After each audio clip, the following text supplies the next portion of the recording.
A tese de Michael Burry. Você está ouvindo curadoria de número 5. A imagem podia melhorar, o som podia melhorar. A gente ouviu as suas dicas, muito obrigado. Cá estamos nós. Depreciação, circularização de investimentos e excesso de oferta. Nvidia é Cisco e não Enron.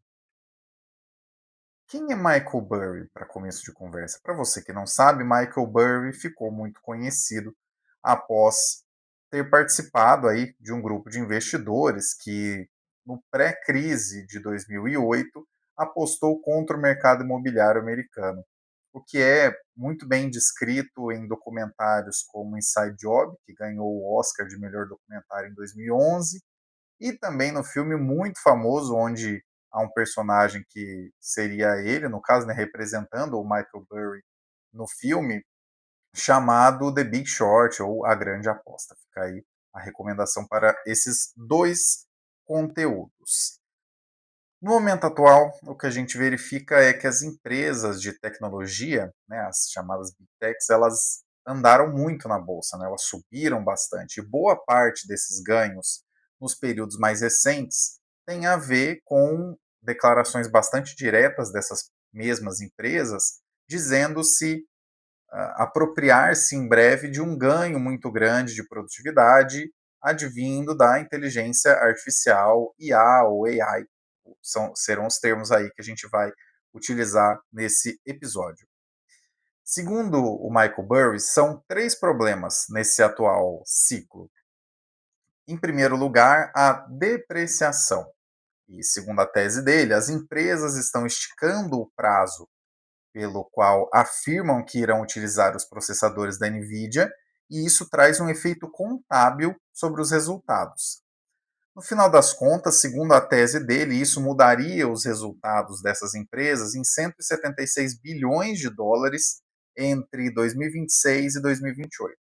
Quanto a esse ponto da depreciação, pessoal, é mais ou menos o seguinte: quando você compra qualquer máquina, equipamento, insumo, qualquer ativo para um negócio, você tem um período esperado de durabilidade, né, de usabilidade daquele ativo que você comprou. E no final das contas, esse período de usabilidade ele vai se desgastando com o tempo. E é a isso que se dá o nome de depreciação. Geralmente, quando você compra, vamos colocar um exemplo fácil numérico aqui. Você compra uma máquina de R$ 1 milhão e você coloca que a depreciação acontecerá, perdão, durante 10 anos. Isso significa que a cada ano você vai ter um desconto ali de 100 mil reais, se é uma máquina de 1 milhão que vai durar 10 anos, e no final daquele período aquela máquina vale, contabilmente falando, zero, né?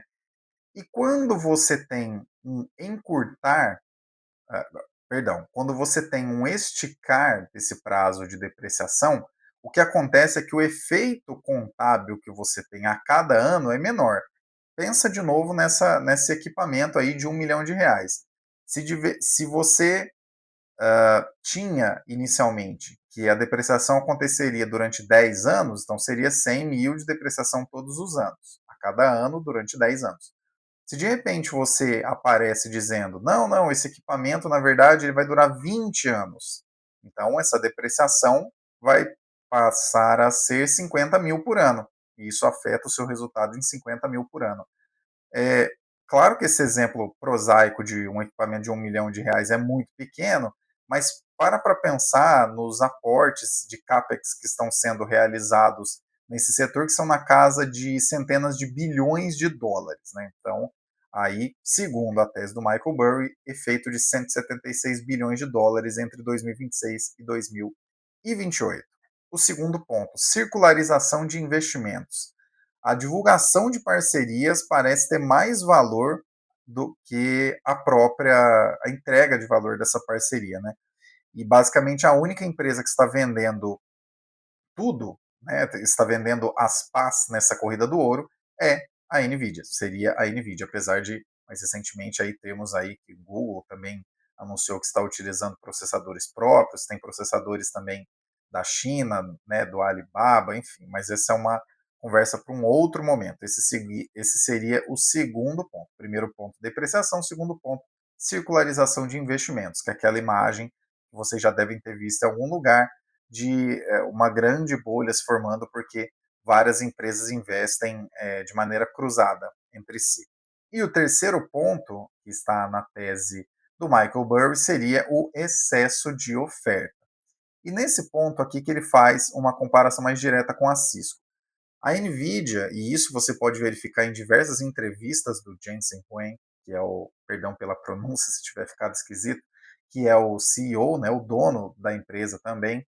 Em diversas entrevistas você consegue verificar que ele diz duas coisas que são muito complicadas de estarem no mesmo lugar.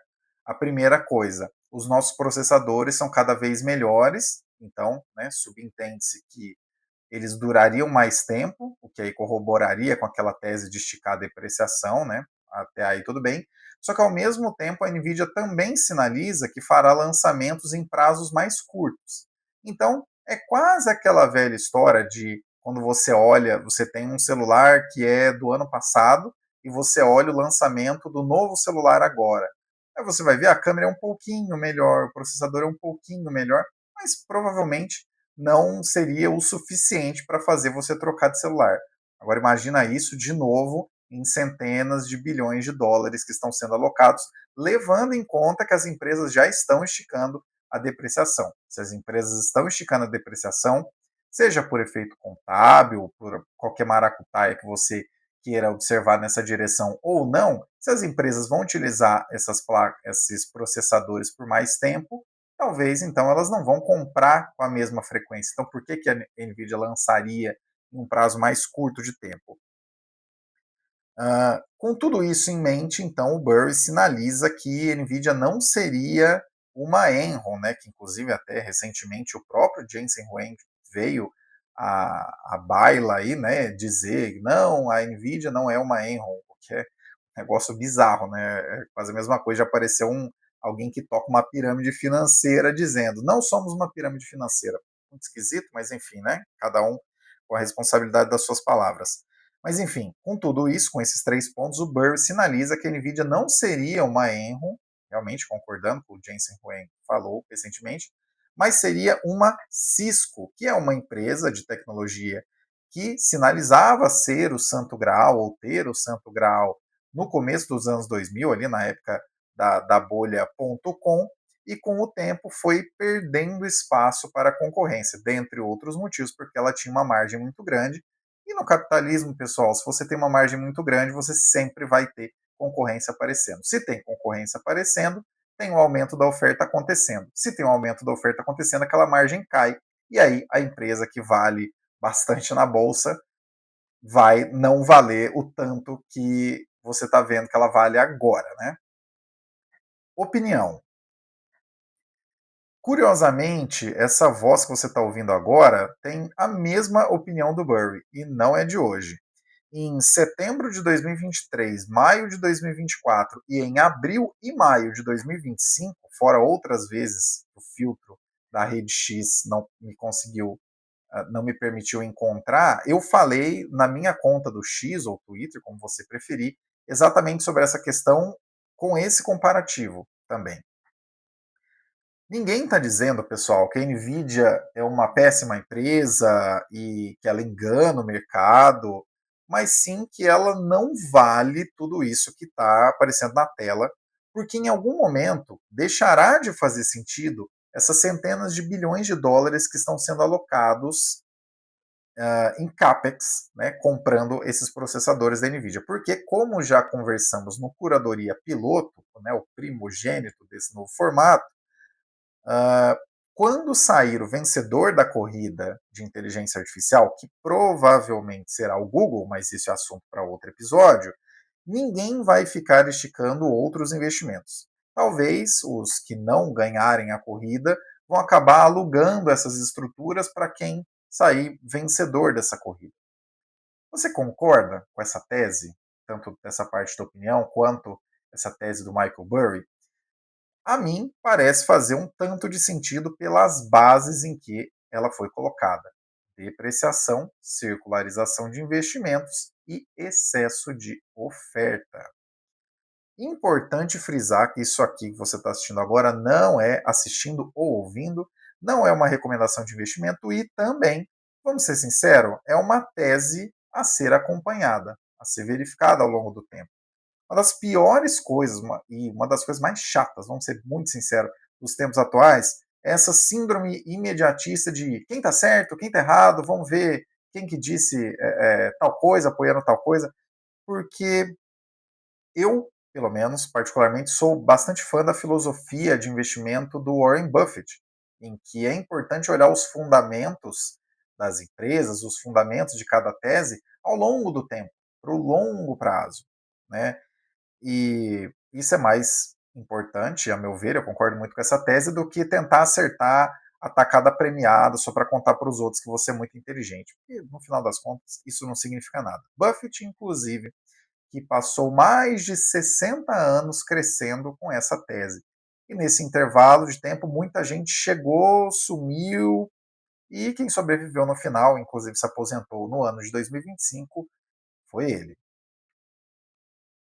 Vamos então encerrando este quinto episódio do Curadoria. Com esse quinto episódio já dá, né, pessoal, para a gente dizer que o novo modelo nasceu mesmo. É claro que vai um tempo aí para que ele fique azeitado de verdade, mas agora você já sabe que um dos novos formatos dos podcasts do Terraço Econômico já está na mesa. Gostou desse aqui? Não se esqueça de curtir aqui embaixo, de deixar o seu comentário com seu feedback, principalmente essa parte se melhorou a imagem, se melhorou o som. Nós estamos tratando disso tudo aí. Você é o carvão que faz essa locomotiva seguir adiante, não se esqueça disso. Sem mais por hoje, Caio Augusto, aqui em 28 de novembro de 2025. Até o próximo Curadoria.